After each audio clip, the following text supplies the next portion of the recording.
تم نے قربانی خریدنی ہے تو تم نے ساری توجہ جیب پہ نہیں دینی کہ میری جیب میں کیا ہے، تم نے نا اپنے دل پر بھی توجہ دینی. لاہو تقوی منکم، تمہارے دل میں کیا ہے. جیب پہ صرف غور نہیں کرنی، دل پہ زیادہ غور کرنی. یہ جانور خریدتے وقت تمہارے باطن میں کیا تھا، تمہارے دل میں. تفاخر بھی تھوڑا سا بڑھ گیا ہے. اچھا جانور خریدنا بڑی اچھی بات ہے، لیکن دوسروں کو دکھانا کہ میں نے بڑا مہنگا لیا ہے، میں نے لاکھوں کا خریدا ہے، اور میں نے جناب اس پہ بڑا سرمایہ خرچ کیا ہے، اور پھر مختلف طریقوں سے اس چیز کو کھول کے لوگوں کے سامنے رکھنا کہ وہ آپ کو پتہ ہے نا بڑے لوگ آتے ہیں مجھ سے گوشت لینے کے لیے، آپ کو پتہ ہے نا بہت سارے ملازمین ہیں، ڈھیر سارے لوگوں کی توجہ ہے، چھوٹے سے میرا کام نہیں چلتا لہذا میں بڑا ہی لیتا ہوں.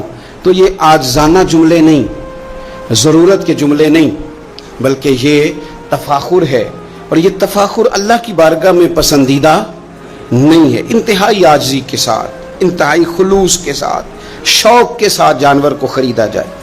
نبی کریم سید عالم صلی اللہ تعالی علیہ وآلہ وسلم ارشاد فرماتے ہیں کہ 10 ذی الحج کو اللہ کی بارگاہ میں جو عمل سب سے زیادہ قبول ہے وہ خون بہانا ہے. وہ عمل آپ اس وقت کر رہے ہیں آج کے دن 10 ذی الحج کو، جو اللہ کی بارگاہ میں سب سے پسندیدہ ہے. کس کی بارگاہ میں؟ یہ عمل اللہ کی بارگاہ میں سب سے زیادہ. دیکھنا تو اللہ کی طرف تھا، اس میں بندے کہاں سے آ گئے؟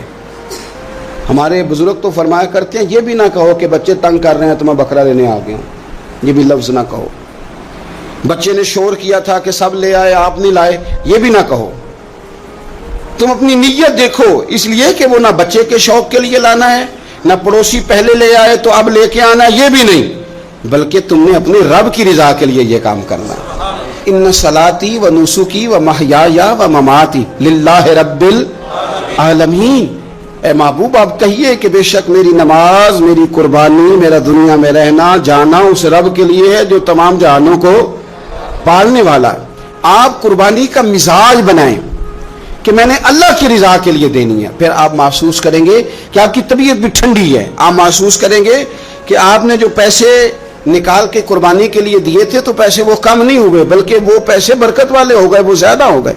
اللہ اس کو سمجھنے کی توفیق عطا فرمائے. تو ایک بات تو یہ کہ آپ جانور خریدیں، قربانی لائیں، تو اس میں آپ یہ پہلو پیش نظر رکھیں کہ میں اللہ کی رضا کے لیے، یہ سب سے زیادہ اس نے نیت کو اپنانا سب سے اہم کام. پھر دوسری بات یہ ہے کہ اس کے لیے لفظ استعمال ہوتا ہے قربانی. لفظ کیا ہے؟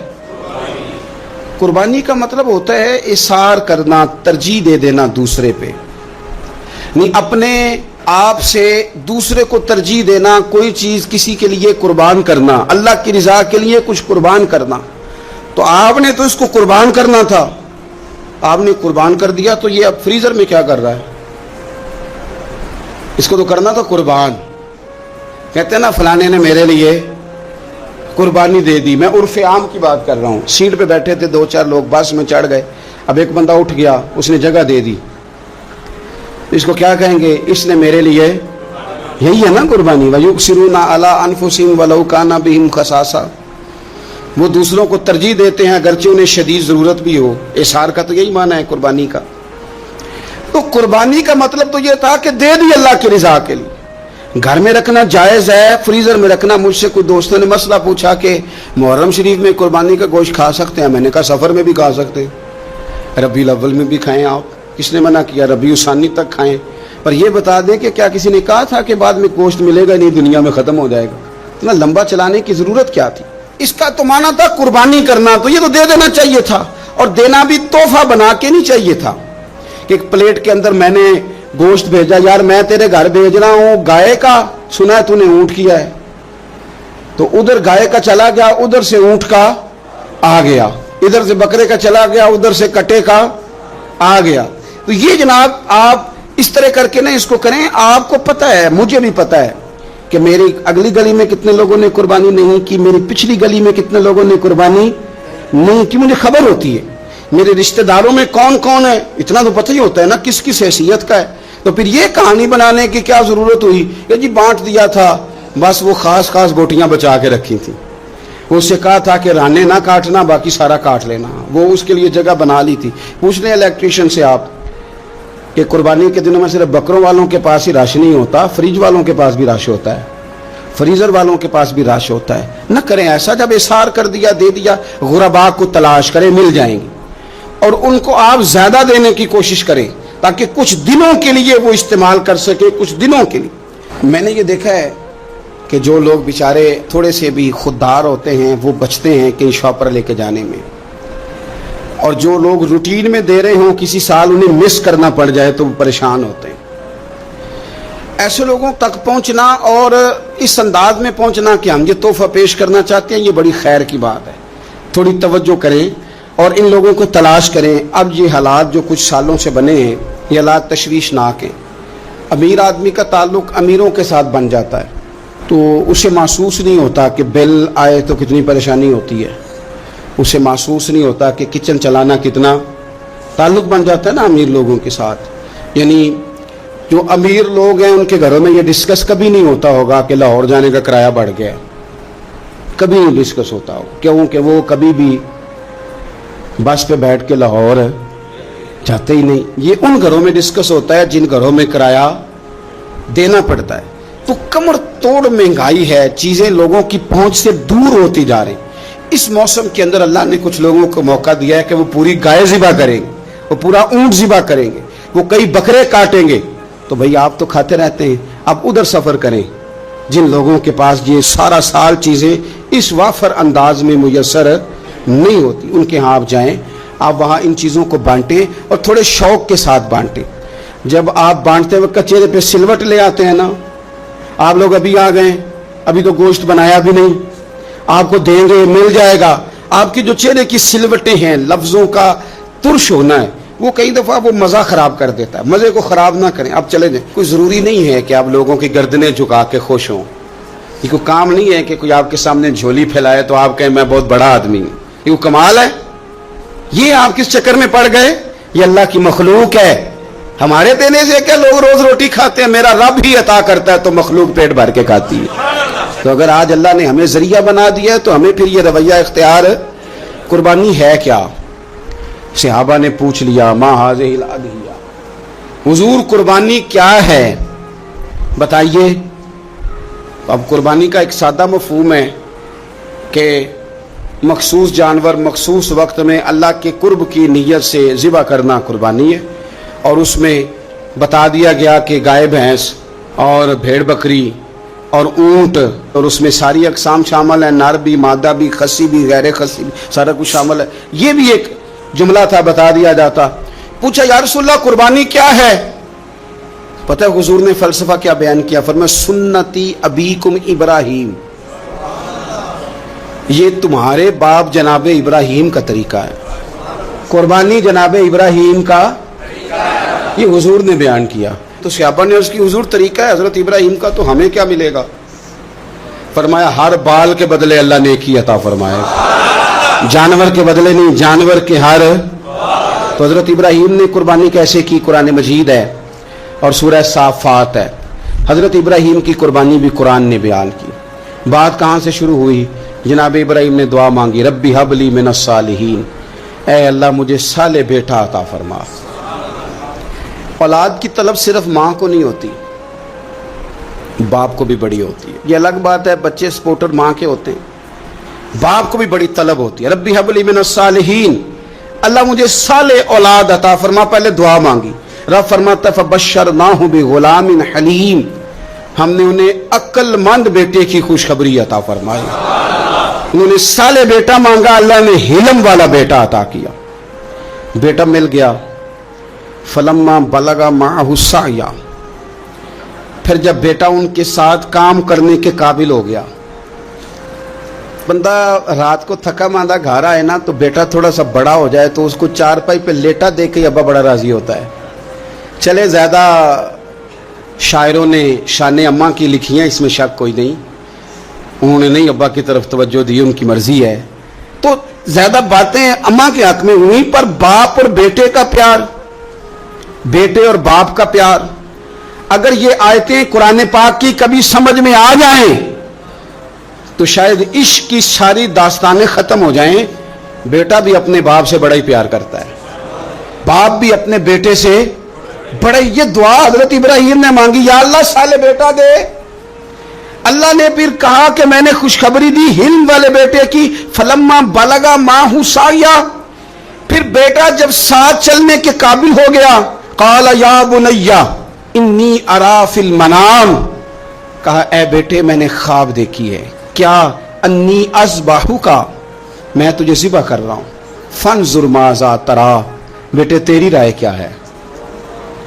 میں نے خواب دیکھ لی ہے، میں ذبح کر رہا ہوں، تو اپنی رائے بتا۔ رائے اس لیے نہیں پوچھی کہ اگر وہ کہیں گے نہ ذبح کرو تو نہیں کریں گے، رائے اس لیے پوچھی ہے کہ لوگوں کو پتہ چلے کہ جس پتر کی تربیت حضرت ہاجرہ نے کی ہے اور جس کی رگوں میں حضرت ابراہیم خلیل کا خون ہے اور جس کی پیشانی میں نور محمدی چمکتا ہے صلی اللہ تعالی علیہ وسلم، ان کے خیالات کیا ہیں پتہ چلے۔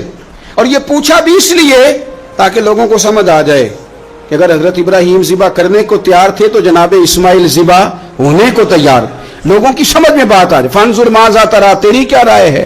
قربان جائیں۔ یہ بھی انداز ہے بیٹے کا باپ کے ساتھ، یہ نہیں کہا کہ ابا جی ذبح کر دیں آپ، یہ نہیں کہا قالا یا ابت افعل ما تؤمر، کہا ہے ابا جی آپ کریں وہ جس کا آپ کو حکم دیا جا رہا ہے۔ رب جو کہتا ہے نا آپ وہ میرے ساتھ کر دیں، اگر اللہ کہتا ہے ذبح کریں تو ذبح کر دیں، اگر وہ فرماتا ہے اس کے ٹکڑے ٹکڑے کریں تو ٹکڑے ٹکڑے کر دیں، جو رب کہتا ہے وہ کریں۔ مجھے آپ انشاءاللہ صبر کرنے والوں میں سے پائیں گے۔ کریں، میں تیار ہوں، کریں۔ بیٹا ہے، سالوں کے بعد جناب ابراہیم نے دیکھا ہے، اب وہ اس عمر کو پہنچا ہے کہ وہ کام کرنے کے قابل ہوا، ساتھ چلنے کے قابل ہوا، حکم آ گیا۔ دیکھو ایک مشکل وہ ہوتی ہے کہ تبلیغ کرنی ہے، کافروں کو رستے میں مشکل آ گئی۔ ایک مشکل وہ تھی کہ کافروں سے لڑائی کرنی تھی تو رستے میں مشکل ہے۔ یہاں تو کچھ بھی نہیں، بیٹھے بٹھائے رب نے کہہ دیا کرو بیٹا ذبح۔ سمجھ آتی ہے کہ یاری تیری سونا ہے پر ازمائشاں بھی تیریاں اگ، اے سونا پرکھیا جامدہ ہی پہلو نال لگاں دے لگ۔ وہ اپنے پیاروں کو نہ بیٹھے بٹھائے بھی امتحان لے لیتا ہے۔ کہا میں تیار ہوں، مجھے صبر کرنے والوں میں پائیں گے۔ فلما اسلم وتلہ للجبین، اللہ فرماتے ہیں جب دونوں حکم ماننے کو تیار ہو گئے تو باپ نے بیٹے کو پیشانی کے بل لٹایا، شیطان بڑا سر پٹایا، دوڑا، میں نے تو گمراہ کرنا تھا آدم کی اولاد کو، یہ کیا بنا؟ اللہ کی رضا کے لیے بیٹا تک قربان کرنے کو تیار ہو گئے، دوڑ کے جناب ہاجرہ کے پاس گیا۔ پتہ ہے آج کیا ہونے لگا ہے؟ پتہ ہے جناب خلیل کہاں لے گئے ہیں جناب اسماعیل کو؟ کہنے لگی سیر و تفریح کے لیے گئے ہیں، یہی ہیں؟ کہنے لگی نہیں، وہ تو ذبح کر دیں گے۔ جناب ہاجرہ کہنے لگی کبھی باپ نے بھی بیٹے ذبح کیے؟ کہ ان کا گمان ہے کہ رب کا حکم آیا ہے۔ فرمانے لگی تم مردود شیطان ہے، اللہ کے نبی کا گمان نہیں ہوتا، رب کے نبی کو وحی آیا کرتی ہے، دوڑ جا ادھر سے۔ اگر میرے مالک نے میری گود کا پالا مانگا ہے تو ایک اسماعیل ہے، کاش میری گود میں ہزاروں ہوتے، میں ایک ایک کر کے سارے اپنے رب کے نام پہ قربان کر دے۔ دوڑ کے آیا جناب اسماعیل علیہ السلام۔ پتہ ہے آپ کے والد کہاں لے جا رہے ہیں؟ فرمایا یہیں سیر کے لیے۔ کہنے لگے نہیں، ان کو تو خواب آئی ہے، رب کا حکم آیا ہے، وہ تو ذبح کر دیں گے۔ تو فرمایا ٹھیک ہے، میرے والد ذبح کریں گے تو میں ذبح ہو جاؤں گا، آپ نے میری بات کو سمجھنا ہے۔ پھر حضرت ابراہیم کے رستے میں آیا، کہنے لگا اے ابراہیم حضرت جبریل تو آئے ہی نہیں، آپ کو تو حکم حضرت جبریل کے ذریعے آتا ہے، آپ خواب دیکھ کے بیٹا ذبح کریں گے؟ روڑے اٹھائے، کنکر اٹھائے، زور سے مارے، وہ دوسری جگہ آ گیا، پھر کنکر مارے، پھر تیسری جگہ آ گیا، پھر کنکر مارے۔ کیا دنیا میں یہ بھی انداز بھی ہے کہ روڑے مارے تو عبادت کا ثواب ملے؟ آپ میری بات کو سمجھنا یار، روڑے مارو، روڑے کون مارے؟ حاجی صاحب مارے، ایک دفعہ مارے، کہا نہیں 3 دفعہ مارو، 3 دن مارو، آؤ روڑے مارو۔ یا اللہ، روڑے مارنا بھی عبادت ہے؟ پتھر مارے، کنکر مارے، فرمایا مارو نا، تمہیں پتہ نہیں نا کہ وہ ذائقہ کتنا ہے جب میرے خلیل نے میری خاطر روڑے مارے تھے، میری خاطر روڑے مارنا بھی عبادت قرار دے دیا۔ صحابہ نے پوچھا یا رسول اللہ یہ جو ہم کنکر مارتے ہیں جمرات کو، اس کا بھی ثواب ہے؟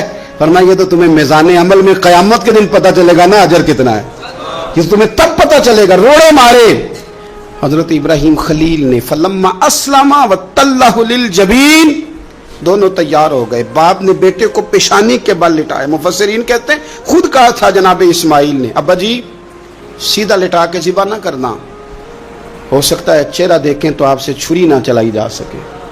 آنکھوں پہ پٹی باندھ لو, مجھے الٹا کر کے لٹا لو اور میرے ہاتھ پیر باندھ لو. بیٹے وہ کیوں؟ کہا آپ والد ہی نہیں پیغمبر بھی ہیں, پیغمبر بھی جد الانبیاء ابو الانبیاء ابراہیم خلیل. ایسا نہ ہو کہ میں موت آتے وقت تڑپوں تو کچھ خون اڑے تو میں اللہ کے نبی کی بے ادبی نہیں کرنا چاہتا, مجھے ذرا باندھ لے. باپ نے بیٹے کو باندھا, چھری پکڑ لی اور گردن پہ چلائی. فلما اسلم وتلہ للجبین. آپ کبھی مزہ تو لے ان آیتوں کا.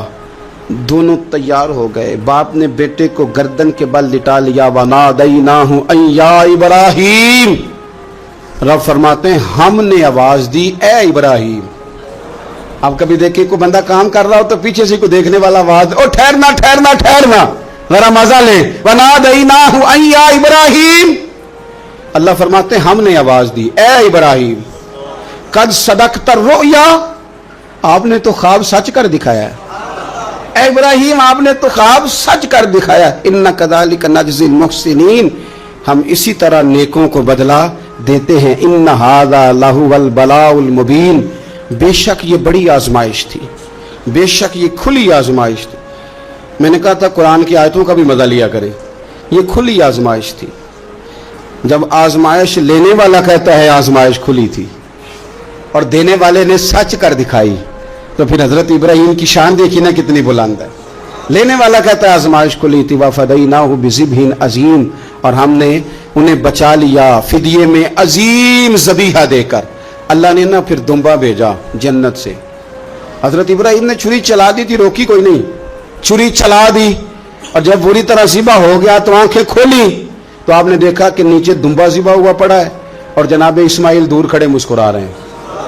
تو حضرت ابراہیم کی زبان سے نکلا اللہ اکبر اللہ اکبر. آپ کی بات سن کے جناب اسماعیل بھی پکارے اللہ اکبر اللہ اکبر. یہ لفظ سنے تو حضرت جبریل بولے, کہنے لگے لا الہ الا اللہ واللہ اکبر. جب انہوں نے یہ کہا تو حضرت سیدنا ابراہیم پھر بولے, کہنے لگے اللہ اکبر وللہ الحمد. اللہ کو یہ لفظ بھی بڑے پیارے آئے. فرمایا پڑھو نا 9 ذی الحج کی فجر سے لے کر 13 تک پڑھو نا ذرا سارے اللہ اکبر اللہ اکبر لا الہ الا اللہ واللہ اکبر وللہ الحمد. فرمایا یہ پڑھتے رہو. انہوں نے پڑھے تھے مل کے تو مجھے بڑے پیارے لگے. فرمایا ہم نے انہیں بچا لیا ایک فدیہ عظیم فدیہ دے کے. وَتَرَكْنَا عَلَيْهِ فِي الْآخِرِينَ. اور ہم نے ان کے ذکر کو چھوڑا ہے آنے والوں کے لیے. کیا لفظ ہے قرآن کے, قربان ہونے کو دل کرتا ہے. یہ بات بیان کر کے پتہ کیا فرمایا؟ رب نے فرمایا, رب نے فرمایا, خدا خود میر مجلس بود رب کریم نے فرمایا. کیا فرمایا؟ فرمایا سلام علی ابراہیم. قربان جائیں, سلام علی ابراہیم. کیا بات کہاں ختم ہو رہی ہے, کہاں پہنچ رہی, کیا انداز. سلام علی ابراہیم, سلام علی ابراہیم. فرمایا سلام ہو ابراہیم پر, سلام ہو ابراہیم پر, سلام ہو. حضور فرمانے لگے غلاموں یاد رکھنا قربانی حضرت ابراہیم کا طریقہ ہے. یہ وہ طریقہ, کبھی بیٹے بھی کسی نے ذبح کیے, لے آئے میدانوں میں بیٹے ذبح کرنے, لے آئے. میرے نبی پاک سید عالم صلی اللہ علیہ وسلم نہ شوق کرتے قربانی کا. بڑی پیاری چیز کوئی ہو نا تو بندہ کہتا ہے بڑی پیاری بڑی لاڈلی, کہتا بیٹے یہ چیز ہے تیری ذرا سنبھال لینا. بڑی قیمتی چیز ہو تو بندہ بیٹے بیٹیوں کہتا ہے آؤ نا تمہیں دکھاؤں. رسول پاک علیہ السلام فرمانے لگے اپنی لاڈلی بیٹی سیدہ فاطمہ الزہرا کو, حضرت زہرا پاک رضی اللہ تعالیٰ عنہ سے کہا فاطمہ ادھر آؤ, اپنی قربانی کے پاس آ کے کھڑی ہو جاؤ, میں تمہارا جانور ذبح کرنے لگا. اس کے پاس آ کے کھڑی ہو جاؤ, میں ذبح کرنے لگا ہوں, پاس آ جاؤ. ہمارے ہاں نا کاکروچ دیکھ کے چیخ مارنا فیشن ہے, چھپکلی دیکھ کے ڈر جانا فیشن ہے. جوان آدمی کو چوہے سے ڈر آتا ہے.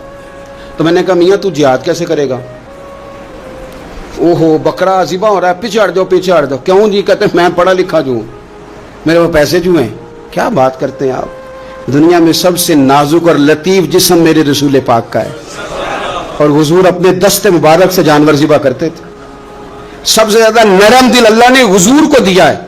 لیکن حضور نے 63 اونٹ حج کے موقع پر اپنے دست مبارک سے ذبح فرمائے. یہ کیا بات ہوئی؟ کس طرف چل گئی قوم؟ ایک آدمی کو نبی پاک صلی اللہ علیہ وسلم نے دیکھا تو اس نے ایک پیر بکری کی گردن پہ رکھا ہے اور اپنے ہاتھوں کے ساتھ نا چھری تیز کر رہا ہے. حکمت سے بھرا جملہ میرے نبی پاک کا. حضور فرمانے لگے تم اسے 2 موتیں دینا چاہتے ہو؟ ترغیب و ترہیب میں حدیث میں 2 موتیں دینا چاہتے ہو؟ کیوں نہیں تم نے پہلے ہی اس کو تیز کر لیا؟ 2 دفعہ مارنے کا کیا مطلب؟ اچھی طرح سے آپ جانور کو خریدیں، اچھی نیت سے لے کے اچھی طرح ذبح کریں اور خود آپ پارٹیسپیٹ کریں. جب یہ کام ہو رہا ہو آگے بڑھیں، صحیح کر کے ذبح کریں اور پھر اس کو اچھے طریقے سے تقسیم کریں.